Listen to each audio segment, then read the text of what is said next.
Lantern fruit Physalis species, life cycle and overview. 1. Seed germination. Germination occurs in warm, moist soil, usually in spring or early summer. 2. Vegetative growth. Seedlings grow into mature plants with leaves, stems, and roots. Some species spread via underground rhizomes.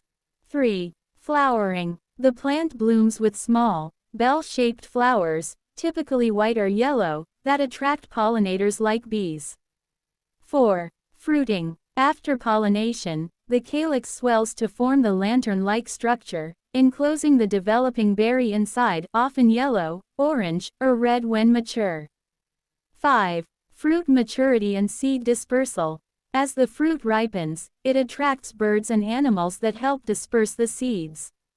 6. Dormancy. In colder climates, the above-ground parts may die back in winter, while roots or rhizomes remain dormant until spring. 7. Repetition. The cycle restarts either through germinated seeds or regrowth from overwintering roots. Thank you so much for watching. If you enjoyed this video, don't forget to like, share, and subscribe. Your support means a lot. See you in the next one.